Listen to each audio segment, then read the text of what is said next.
Good evening, my lovelies. Welcome. I'm Lady McCreepster. Before we start, another quick thank you to Perry Joseph Kylo for contributing to my brand new Patreon page. Now I promise I shan't shove this down your throat forever, but it's exciting times right now, and it's always exciting to have new contributors, especially this early on. If you too feel so inclined to do the same, a link to my Patreon page is in the description below. Now, on with tonight's story. Do you have the same fascination of mirrors that I do? Have you ever stood in front of one, hundreds of years old, and wonder what it's seen? In today's story, by author Duncan on Creepypasta.com, one little child has the same fascination. Let's see where that takes him, shall we? So come, lean in closer, and we'll begin.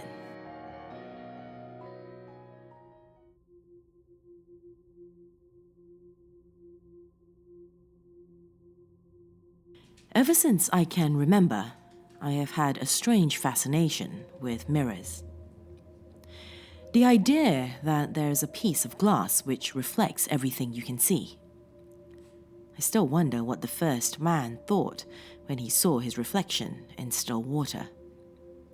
Did he instinctively know it was him? Or did he spend a few minutes moving his arms around until he realized that this other man matched his movements completely? Whatever the case, my natural curiosity for mirrors led to one of the most unbelievable moments of my life. It was 7 years ago. I was a 10-year-old who had just moved from the cozy suburbs to a large ranch house smack dab in the middle of 10 acres of land. I had many memorable experiences in that house and on the surrounding property, getting bitten by a raccoon, having late-night airsoft wars, but there is one that I have never told. One that is set apart from all the others. We bought that house as a fixer-upper, and since I was a 10-year-old with a taste for adventure, I claimed the lone upstairs bedroom as my own. The room was complete with dated brass fixtures, thick teal carpet, and its own connected bathroom. Over time, as I have thought through this story in my head, I am still surprised that I didn't notice anything when I first went into that bathroom. I didn't have a dark foreboding. There wasn't anything stand out creepy or weird about it. Just a room, a sink, and a mirror. The mirror was massive. It sat behind the sink, so you couldn't help but see yourself when you walked in. It had a slight yellow tint and was covered in dust and grime, but nothing really seemed out of the ordinary, nothing that would signal what was to come. The first 2 nights spent in that bedroom were completely normal.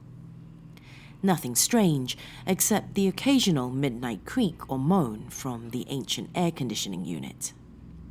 But on the 3rd night, laying in my bedroom bed, it started. I woke up suddenly, the groggy feeling of heaviness that accompanies being woken up from a deep sleep. I slowly started to gain consciousness, and my ears strained to hear what could have woken me. And that's when I heard it. Drip, drip, drip. I breathed a sigh of relief as I realized I just must have left the bathroom faucet on.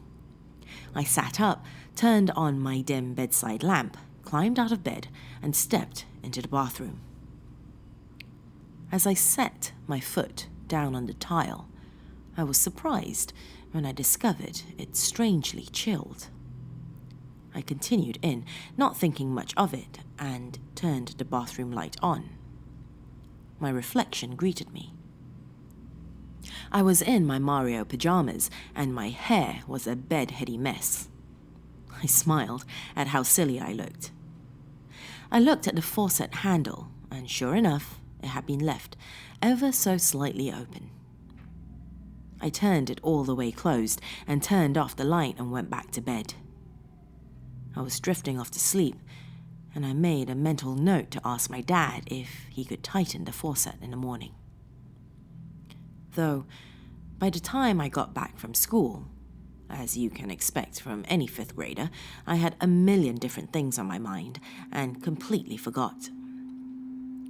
Instead, spending my time at Goodwill with my parents looking for the perfect costume for Halloween, which was coming up in a few days.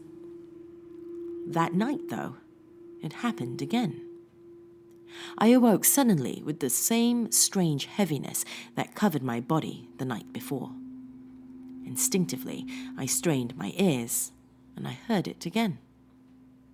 Drip, drip, drip. I sat up, annoyed. I was sure I had double-checked the faucet before I went to bed. I turned on my bedside lamp, walked across the carpet, and set foot on the bathroom tile. My foot recoiled instinctively. The tile wasn't just cool anymore, it was actually cold. Too bothered to care, I turned on the light and jumped at the sight of my reflection. I still wasn't used to seeing anybody else, even if it was me, this late at night. I guess all that TV before bed was starting to take its toll. I turned the faucet off, and the dripping stopped. The next day, I got my dad to tighten the faucet handle. He walked in with the tool bag, appeared to be tightening something, then walked out. It turned out that everything was already tight, and he told me to make sure to check the faucet before I went to bed. So that night, before I went to bed, I walked into the bathroom, the frigid floor greeting my bare feet once again. I looked at my ever-present reflection, feeling a dull sense of unease for whatever reason. I didn't look at my reflection in the eyes very long. I still don't know why, at that point, I felt uncomfortable with it. I checked and double-checked the faucet handle. Nothing was dripping. Feeling relieved that I could finally get some uninterrupted rest, I laid down in my bed, turned off the light, and drifted off. I awoke again. My body felt even heavier than usual. My mind seemed groggy. Everything was completely black. I think my head was still under my covers. My ears pricked up, listening. I still get shivers thinking about this part. I didn't hear a drip, drip, drip. I heard a pshh. After spending a few moments trying to decipher what this sound was, I realized it was the faucet. The faucet was on completely. No longer a drip, but a steady stream. I tried to sit up, but it took a few tries to get my bearings after being awakened from my near catatonic sleep. I attuned my ear and made sure what I was hearing was what I thought it was. Yes, the faucet in my bathroom was completely on. I gulped. I stepped off my bed, my feet being cushioned by the dated carpet. The light from my bed lamp was dim, only casting enough light to light up my floor. The bathroom was still pitch black. I stepped in. This time, when I placed my foot on the floor, it wasn't just cold, it was freezing. It felt like the tile had been in a deep freeze. Unsure what to do, I stepped in fully, goosebumps shooting up my calf, and turned the light on. I don't know what I expected to see, but what I saw was me. I looked deeply into my own eyes, feeling a sense of distrust. I still don't really know how to explain it, but the closest word I can think of is detachment. Like looking at a photo of yourself when you were younger. You know that's you, but you feel detached. I reached my hand slowly towards the faucet handle, still meeting my own stare. I slowly started to turn the handle, my eyes meeting my own. The water poured less, and then finally the handle clicked into its full rotation. The water was off. My hand remained on the faucet. I stared at the eyes of my reflection, and that's when it happened. It blinked. I saw my reflection blink. I let out what I thought would be a scream, but ended up just being a sudden and horrified gasp. I ran out of the room, down the stairs, and straight to my parents' bedside. They were a little surprised that I ran to them crying because I hadn't done for years, but they could tell I was upset, so they let me sleep in their room. All I could muster out that morning in explanation was nightmares. I didn't dare tell my parents. I don't know if it was my childhood fear of not being believed or what. I think part of me was still trying to convince myself that it didn't happen. I tried telling myself that my eyes were just playing tricks on me. Anything to convince myself that I didn't really see my reflection blink. Anything to convince myself that the mirror was just another mirror. That evening was Halloween. I was invited by some of my new 5th grade friends to go trick-or-treating with them, but after a few hours, we had to stop early due to a giant rainstorm kicking in. When I returned to my house, pillowcase full of candy in tow, my parents greeted me with news that sent shivers down my spine. They were going on a date night. I tried to explain the various made-up excuses I had for them not to go. I even tried to use the lightning storm outside as an excuse, but nothing worked, and I didn't dare tell them the real reason. They patiently explained how I was 12 years old, they'd only be gone for a few hours, and I had their phone numbers if I needed to call. Once the door shut behind them, my heart dropped. I was alone with the mirror. I spent the first hour or so downstairs. I tried to get the TV to work, but because of the storm outside, I was only getting static. That's when I made my decision. I still don't know what drove me to go back into the bathroom. I've tried to explain it as childhood curiosity, temporary insanity, and a few other things. To this day, I still don't understand it. Whatever the case, I found myself climbing up the stairs to the top floor where my bedroom was located. I walked into the bedroom, and, as if on cue, a partially loud clap of thunder made the windows rattle. I turned on my bedside lamp and sat on my bed, staring at the bathroom doorway.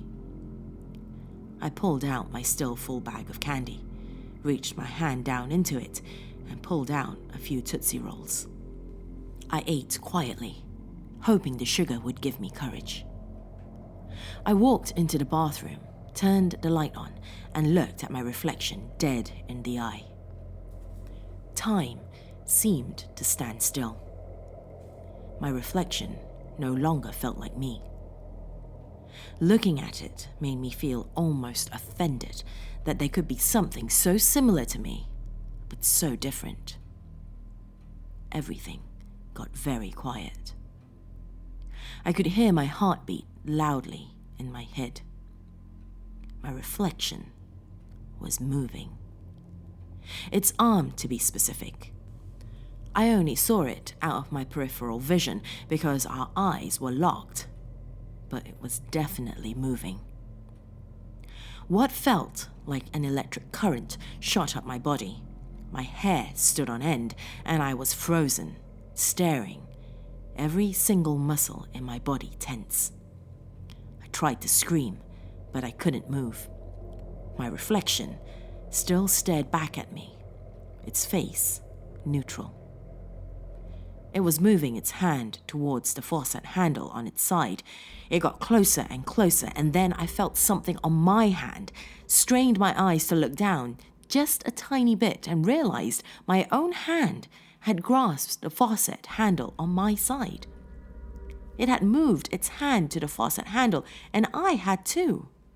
I tried to pull my hand back, but I couldn't. It was as if the signals from my brain weren't being communicated to any parts of my body.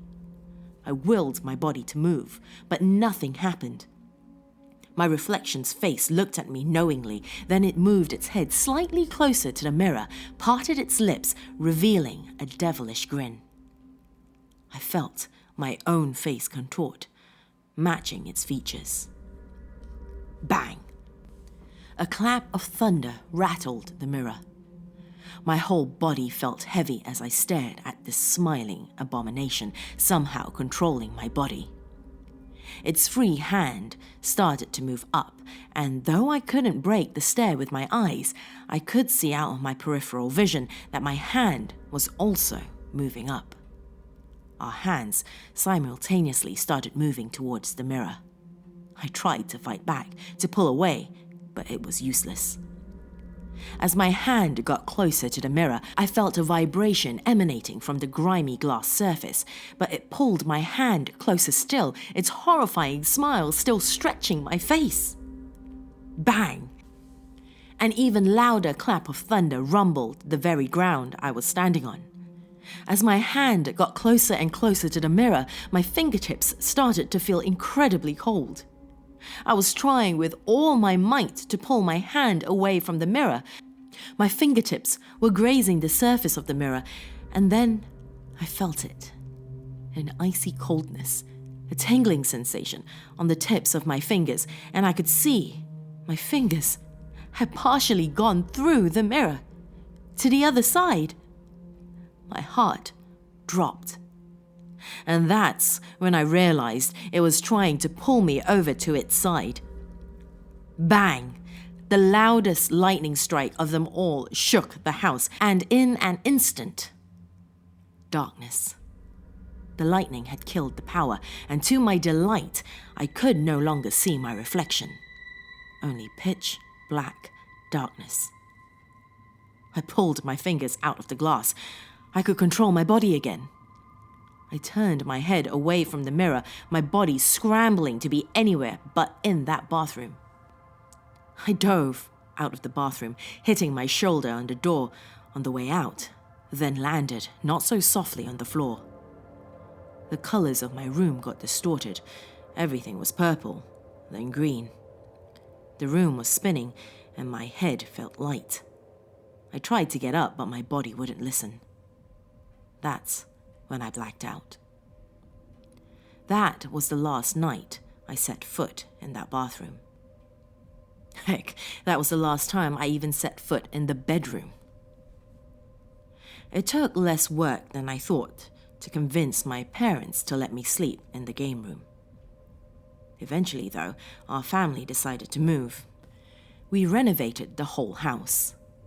We tore up the dated green carpet, we repainted all the rooms, and we removed the big, grimy, dusty mirror in the bathroom.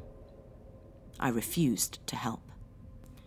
The days went by so fast, as I was kept busy clearing out the garage, but I specifically remember the workers carrying the mirror towards the back of the pickup truck my dad had borrowed. First, they tried to break it to fit easier in the truck, but nothing worked. They tried hammers, axes, but nothing even scratched it.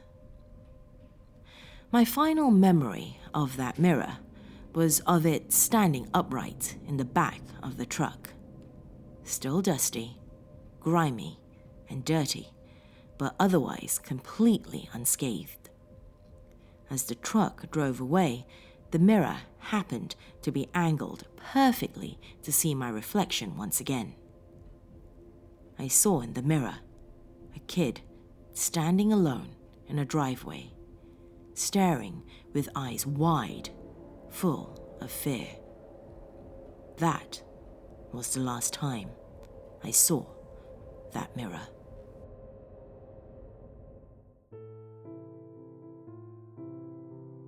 Have you ever felt detached from your reflection? Oh, if you have, you might want to be a little wary of that mirror. If you've just discovered this channel, welcome, my dear. Click on that subscribe button as well as that bell icon to be the first to know of new uploads. Thanks so much for visiting me this evening, my dears. Be sure to come back and visit me soon.